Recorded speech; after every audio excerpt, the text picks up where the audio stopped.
Hello, my name is Frank Christensen and I'm the coordinator of officials for IFAF in Europe. In this training tape, we'll look at personal foul face mask. We'll look at the actual face mask, but also other situations where other parts of the helmet are grabbed. And we'll look at who should call it and perhaps more specifically, who shouldn't necessarily be looking there to see it. But before we get there, let's have a look to see what the rulebook and the MOFO have to say on this topic. In the rulebook, we go to Rule 918, Helmet and Face Mask Fouls.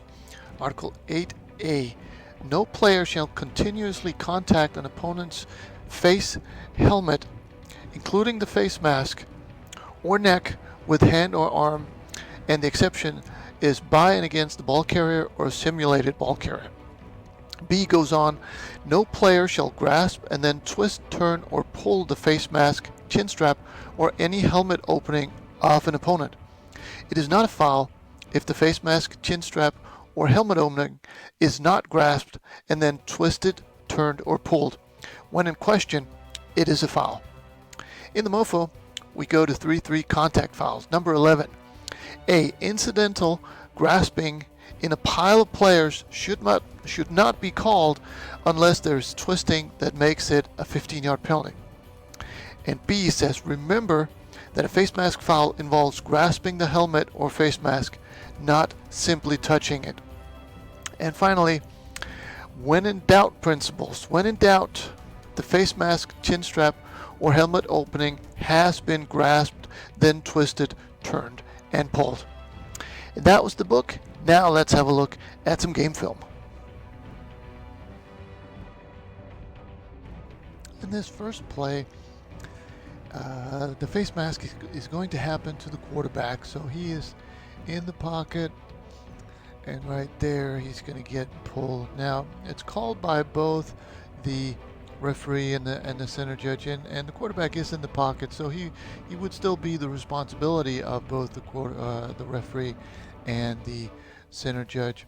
You could argue that it's probably difficult for the center judge at least to see exactly what happens. He may just be he may have a good view there.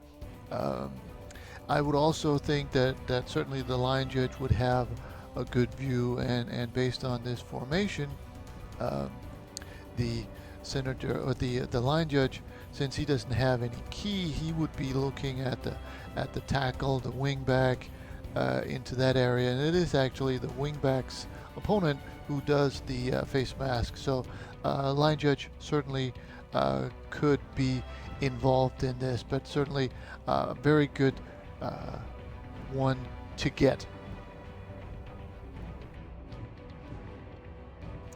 On this play, the victim is going to be the running back. So right there, correctly called by the referee. Now certainly both wings probably also can be involved in this. Probably most likely the line judge, since he doesn't have a key down the field. But since we also asked the wings to be involved in progress here, they should have at least one eye on the runner and should have a fairly good idea or angle to see this. Also, one thing to notice here, this is a Team B foul in the backfield, so the progress spot here would be the previous one. Also, let's try not to hit players with the flag as this referee accidentally does here. Since we don't need the spot here, anywhere on the ground would be fine.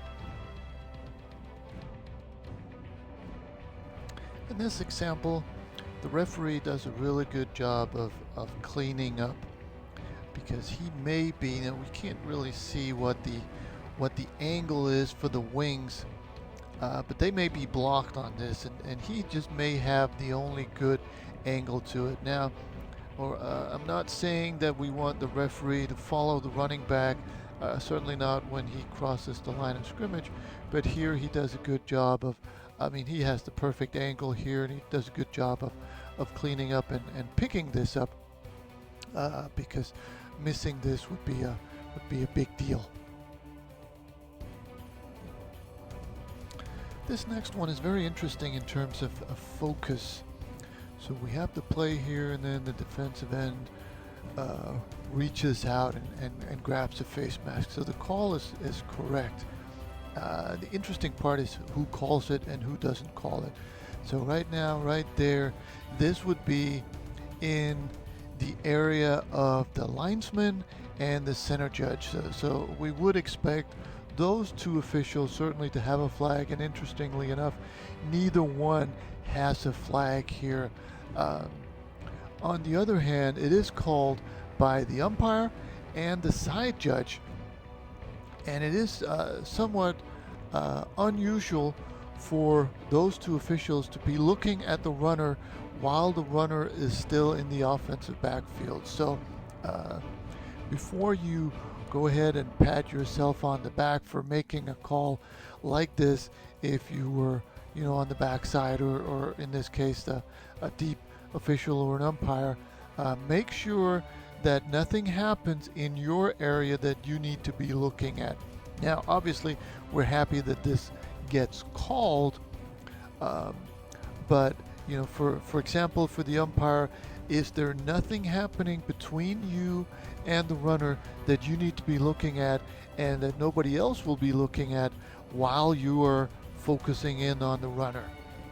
If it just opens up to you and you call it, that's fine, but just make sure, and the same for the deep wing, make sure that nothing else with your key or your area in front of the ball, nothing is going on where you need to be looking at that and then leaving the runner to the wing and the backfield official. And when we see the end zone shot, which is pretty much the back judge's angle, you'll see what I mean. So here's the same play, but from the angle pretty much of the back judge. And right there you have a perfect view of it. But if I were the back judge here, I wouldn't throw this right away. If somebody else sees this and somebody else throws a flag in there, I would not throw my flag. If nobody sees it, then my flag comes out, because I would be too preoccupied with my own area, my own coverage, and I wouldn't want to necessarily immediately, at least, interject my own flag in somebody else's pond when there's a very, very good chance that they called it. And from this angle we can even see that the side judge also calls it. So that's good that we at least got one of the primary officials calling it. But again, for the deep wing and for the umpire, just make absolutely sure that nothing is going on in your area before you start fishing in other people's ponds.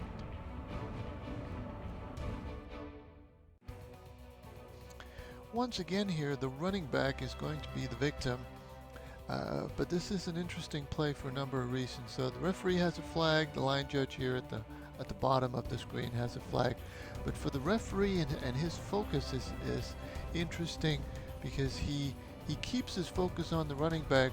He could also very well be focusing or keeping his focus on the quarterback, simply because B30, the defender, is getting close to the quarterback. Now nothing happens here, but that certainly could be something that you would want to keep an eye on, just to make sure that that B30 here doesn't just come in and kill the quarterback. But again, a correct call. Probably also could have had the line of scrimmage official across the field, the linesman, but he may just be blocked out by the players, the running back and the defender who does it. Now, if you notice, the line judge here picks up his flag. Now, there really is no reason to pick up this flag, since it's going to be it's a B foul, so it's either previous spot or end of run. So the spot foul here is irrelevant, or the spot of the foul is irrelevant. So it's a good habit to get into to make sure that your flag is in the right spot, but also you can think it through after you throw your flag and realize that here you don't really need that spot, so you can leave the flag and go talk to your buddies.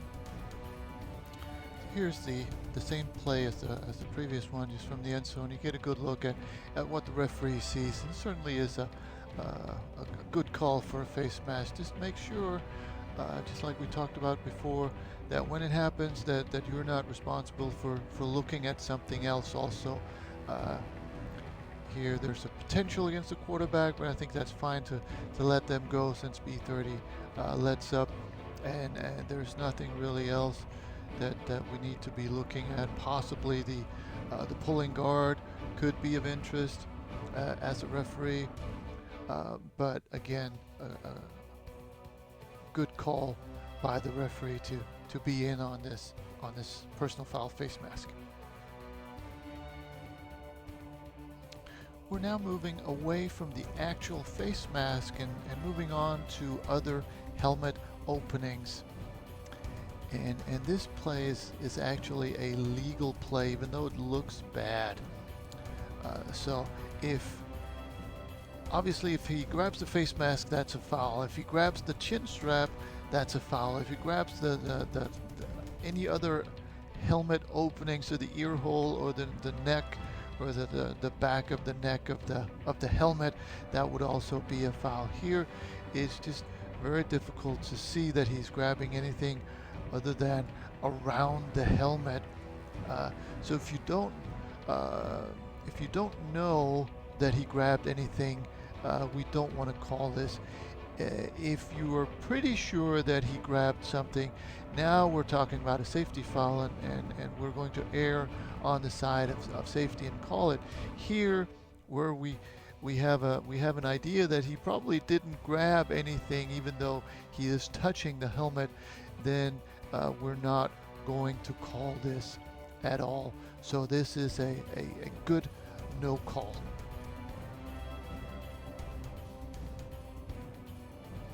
And if we compare the previous spot and the previous play and how sure we were about the face mask to this one, where we may not be 100% sure, but it's close. And when it's this close, we're going to err on the side of safety, and we're going to call this as a personal foul face mask. Even though he's not grabbing the face mask, he's probably grabbing either the chin strap or the back of the helmet. But this is still the same foul called a face mask, even though he doesn't grab the face mask.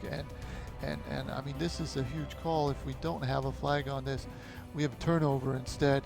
So this is a good job of getting this call and moving on with the game. This play is very similar to the previous one in the way that we're pretty sure that this is a helmet opening foul and correctly called by the line judge. And again, we want to call this and good focus by this wing official to get it. Is this a crew of 8? The center judge can also be involved, but again, we want to make sure that that we're not just looking at the ball, if we can be looking somewhere else. But for the line judge here, this is a correct call. And even if we're only 95% sure that he grabbed the back of the helmet, this is something that we want to call, that we need to call. So here's another example of a foul involving a helmet opening, not necessarily the face mask. And I think it's pretty clear right there that just the way the running back reacts to the contact, that this is not a jersey grab, it's not a flat hand on the helmet. This is actually a grab and a shake of the helmet. So even though again it's not a face mask, it is a face mask foul using another helmet opening, and a good call by the referee cleaning up. Probably or possibly the wing could also see this, but certainly for the referee, this is it's a very good call to be involved in. The last two examples in this training tape are very, very difficult to get because they happen away from the ball. And anytime a face mask foul happens away from the ball, it's very, very difficult to catch. Right now we're looking at B1 coming into the backfield and grabbing the guard right there. Luckily, this was called by the wing official who's cleaning up, who does a really good job of catching this. So right there, it opens up to the wing, so he does a good job of cleanup. The referee and the center judge here in this crew of 8 would also be responsible for what happens in the backfield. So they would also be, if not expected to see this when it's this difficult, they would certainly be involved in the post-game discussion of who can see this. Because if nobody sees it, then we would primarily, or initially at least, be looking through the referee and the center judge to pick this up as we would with anything else that happens in the backfield. But good job by the wing to see this, because we are expected to see all blocks, and even though this is not a traditional block, this is contact that is illegal and that we need to catch. In this last example, we're looking at the receiver and cornerback here closest to the screen, who are going to do blocking for this running play, and the cornerback ends up, whether it's on purpose or not, doesn't make a difference, but this is field judge key all the way. He is looking at these two players right now, and right now, we should be checking this couple for potential offensive holding, and the field judge should have a very good angle at this. So how we miss this is a mystery, because this is something that we should be able to get, even though it doesn't happen to the runner, and even though there is no holding, we should be able to see this entire act. There's a good angle. I would not necessarily expect the wing to see this, simply because the runner could be screening him off, but for the deep wing, possibly even the back judge looking from his angle should or could be able to see this. So this is something that, even though personal foul face mask typically happens to the runner, it is something that we see all over the field, and we have to be diligent and very good at catching these. And that was it for this training tape. I hope it made sense, and I hope you found something you can use on the field.